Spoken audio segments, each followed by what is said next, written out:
में गौड़ा बौराम सीट पर वोटिंग हो चुकी है, लेकिन इस सीट की चर्चा कम होने का नाम अभी भी नहीं ले रही है और आज भी गौड़ा बौराम विधानसभा सीट बिहार की राजनीति में चर्चा का केंद्र बनी हुई है। ये सीट दरभंगा जिले में आती है, जो मिथिलांचल का अहम हिस्सा है। यहाँ की राजनीति जातीय समीकरणों और गठबंधन की रणनीति का काफी निर्भर करती है। पिछली बार यानी 2020 के चुनाव में भी इस सीट से विकासशील इंसान पार्टी यानी वीआईपी ने जीत दर्ज की थी, लेकिन वीआईपी की नीतियों से खफा होकर विधायक स्वर्णा सिंह ने भाजपा को ज्वाइन कर लिया। देखा जाए तो उस वक्त मुकेश सैनी की पार्टी ने एनडीए के साथ रहकर बेहतर प्रदर्शन किया था, लेकिन 2025 के चुनाव में परिस्थितियां पूरी तरह बदल गई। इस बार मुकेश सैनी ने न सिर्फ गठबंधन बदला, बल्कि अपने फैसलों और रणनीतियों से गौड़ा बौराम की जनता को भी असमंजस में डाल दिया। बिहार चुनाव के शुरुआती चरण में खबरें आई कि मुकेश सैनी खुद गौड़ा बौराम से चुनाव लड़ने की तैयारी में है, लेकिन जैसे जैसे नामांकन की तारीख नजदीक आई, उन्होंने अचानक खुद को मैदान से अलग कर लिया और अपने भाई संतोष सैनी को उम्मीदवार बना दिया। इसके पीछे वजह बताई कि वीआईपी की आरजेडी के साथ गठबंधन के तहत ये सीट मिली थी, लेकिन आरजेडी के स्थानीय नेता अफजल अली खान ने भी नामांकन कर दिया, जिससे महागठबंधन के अंदर ही टकराव की स्थिति बन गई। एक तरफ अफजल अली खान नामांकन वापस लेने को तैयार नहीं थे, तो दूसरी ओर मुकेश सैनी अपने भाई को मैदान में टिकाए रखना चाहते थे। इससे यह संदेश गया कि महागठबंधन में तालमेल की भारी कमी है। दूसरी ओर भाजपा ने इस सीट से सुजीत कुमार सिंह को प्रत्याशी घोषित किया और यहां तक कहा गया कि मुकेश सैनी ने सुजीत कुमार से ही डरकर चुनाव मैदान छोड़ा था, क्योंकि सुजीत सिंह की पहचान ईमानदार, साफ सुथरी छवि और प्रशासनिक अनुभव वाले नेता के रूप में रही है। उनके चुनाव प्रचार ने क्षेत्र में तेजी से पकड़ बनाई। जनता ने देखा कि जहां महागठबंधन के नेता आपस में उलझे हैं, वहीं भाजपा का उम्मीदवार स्पष्ट एजेंडे के साथ जनता के बीच जा रहा है। यही कारण रहा कि धीरे धीरे चुनावी हवा भाजपा की ओर मुड़ती चली गई। भाजपा ने गांव-गांव में बूथ स्तर तक कार्यकर्ताओं को सक्रिय किया। वहीं वीआईपी और आरजेडी के बीच तालमेल का अभाव साफ दिखाई दिया। मुकेश सैनी ने अपने भाई संतोष सैनी को टिकट देने के बाद अचानक नाम वापस ले लिया और आरजेडी के उम्मीदवार अफजल अली खान का समर्थन घोषित कर दिया। हुआ यूं कि पहले तो वीआईपी सुप्रीमो मुकेश सैनी ने बिरौल सुपौल बाजार से प्रेस वार्ता की और कहा कि तेजस्वी यादव को मुख्यमंत्री बनाना है। पहली बार अति पिछड़ा मल्ला के बेटे को उप मुख्यमंत्री बनाने की घोषणा हुई है। हमें सरकार बनाकर आगे चलना है। उन्होंने कहा कि अफजल अली खान बात नहीं माने तो हम लोग अंतिम समय तक इंतजार करेंगे, लेकिन वो नहीं माने। इसके बाद हमने अपने बड़े भाई गौड़ा बौराम के प्रत्याशी संतोष सैनी से बात की। उन्होंने माना कि हम जो निर्णय लेंगे उसके साथ वो खड़ा होगा। इस सीट पर वीआईपी प्रत्याशी चुनाव नहीं लड़ेंगे। हम महागठबंधन के राजद प्रत्याशी अफजल अली खान को अपना समर्थन देते हैं।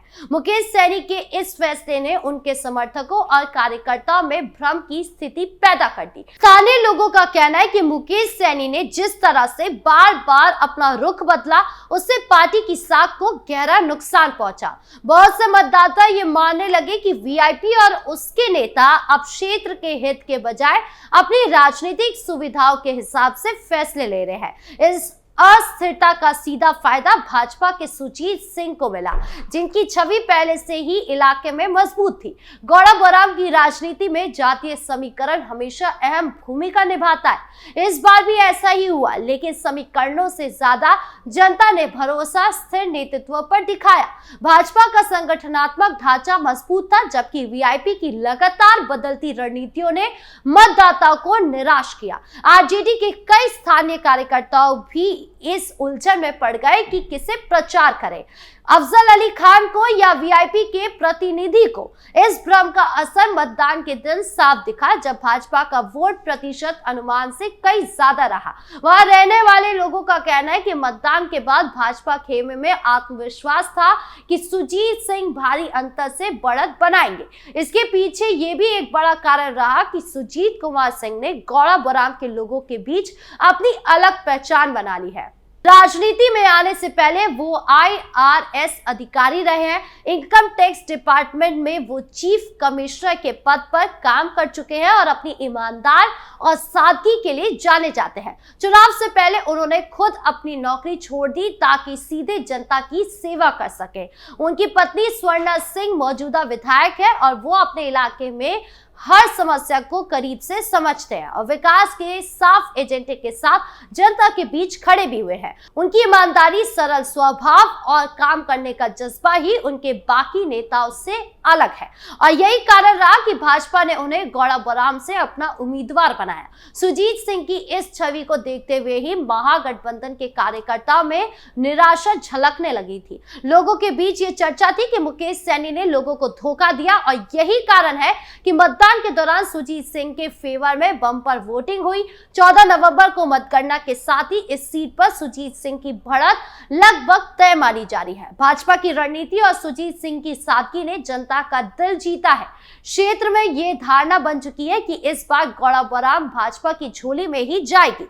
वहीं महागठबंधन के भीतर तनाव की स्थिति है। स्थानीय स्तर पर यह चर्चा आम है कि अगर परिणाम भाजपा के पक्ष में जाता है, जिसकी पूरी संभावना भी है, ऐसे में आरजेडी और वीआईपी कार्यकर्ताओं के बीच आरोप प्रत्यारोप और आपसी झगड़े की स्थिति बन सकती है, क्योंकि दोनों ही गुट एक दूसरे को हार का जिम्मेदार ठहराएंगे। क्षेत्र के लोग तो यहां तक कह रहे हैं कि सबसे ज्यादा गाज तेजस्वी पर ही गिरने वाली है और मुकेश सैनी किसी कीमत पर तेजस्वी को नहीं छोड़ने वाले, क्योंकि उन्होंने भले ही सुजीत सिंह के डर से अपने भाई संतोष सैनी को वहां से हटाया, लेकिन अंदर ही अंदर प्लानिंग कुछ और है। वो चाहते कि हार तो वैसे भी तय थी, लेकिन अपने इस कदम से वो राजद पर तो मत मरने के लिए दाव खेल चुके हैं और वो इस बात को तेजस्वी की तरफ मोड़ते हुए उन्हीं की हार का जिम्मेदार ठहराना चाहते हैं कि देखो, तुम्हारे कारण ही मेरा उम्मीदवार हार गया। राजनीतिक रूप से देखें तो गौड़ा बौराम का ये चुनाव सिर्फ एक सीट की लड़ाई नहीं, बल्कि बिहार की क्षेत्रीय राजनीति में विश्वास बनाम भ्रम की लड़ाई है। भाजपा ने इस सीट पर मजबूत जमीनी काम और संगठित प्रचार किया, जबकि महागठबंधन आपसी लड़ाई में उलझा रहा। मुकेश सैनी का लगातार बदलता रुख, भाई को टिकट देना, फिर नाम वापस लेना और दूसरे उम्मीदवार का समर्थन करना, इन सब ने जनता के मन में ये सवाल पैदा कर दिया है कि क्या वीआईपी अपने अस्तित्व की लड़ाई लड़ रही है या गठबंधन की साख बिगाड़ रही है। अब जबकि मतगणना का दिन नजदीक है, माहौल बेहद दिलचस्प है। भाजपा समर्थक पहले से जश्न की तैयारी में है, जबकि महागठबंधन खेमे में तनाव और बेचैनी है। राजनीतिक जानकारों का कहना है कि अगर सुजीत सिंह की जीत होती है तो ये केवल भाजपा की जीत नहीं, बल्कि जनता के उस भरोसे की जीत होगी जिसने महागठबंधन की बंदरबाट वाली लड़ाई को ठुकरा दिया। वहीं महागठबंधन के लिए ये हार आत्ममंथन का विषय बनेगी। आखिर क्यों उन्होंने गौड़ा बौराम की जनता को हल्के में लिया और क्यों उन्होंने आपसी स्वार्थ में गौड़ा बौराम को साइडलाइन कर दिया, और वो भी तब जब वर्तमान विधायिका स्वर्णा सिंह ने गौड़ा बौराम में सड़कों गलियों को लेकर बहुत ही बेहतरीन काम किया है। उन्होंने प्राथमिक विद्यालय से लेकर गौड़ा बौराम के बच्चों युवाओं की शिक्षा पर विशेष ध्यान दिया और सबसे बड़ी बात कि हॉस्पिटल्स वगैरह में भी स्टाफ की उपस्थिति से लेकर दवाइयों की पहुंच को भी ध्यान में रखा और ये बहुत बड़ा कारण होगा सुजीत सिंह की जीत के पीछे। गौड़ा बौराम का ये चुनाव आने वाले समय में बिहार की राजनीति की दिशा तय कर सकता है। ये सीट ये संदेश दे सकती है कि जनता अब उन नेताओं को पसंद नहीं करती जो आखिरी वक्त में रणनीति बदलते हैं या सीटों के बंटवारे में उलझे रहते हैं। अगर सुजीत सिंह इस सीट से जीत दर्ज करते हैं तो ये भाजपा के लिए मिथिलांचल में एक बड़ी मनोवैज्ञानिक जीत साबित होगी और वीआईपी के राजनीतिक अस्तित्व पर बड़ा सवाल भी खड़ा करेगी। आपकी इस पूरे मामले को लेकर क्या राय है, कमेंट बॉक्स में जरूर बताएं। धन्यवाद।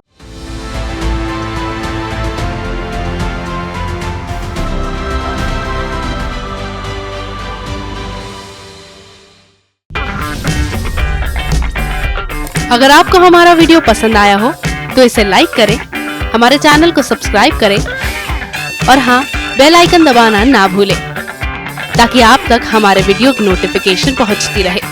आप अपना सुझाव हमें कमेंट बॉक्स में दे सकते हैं। हमारे साथ जुड़ने के लिए शुक्रिया।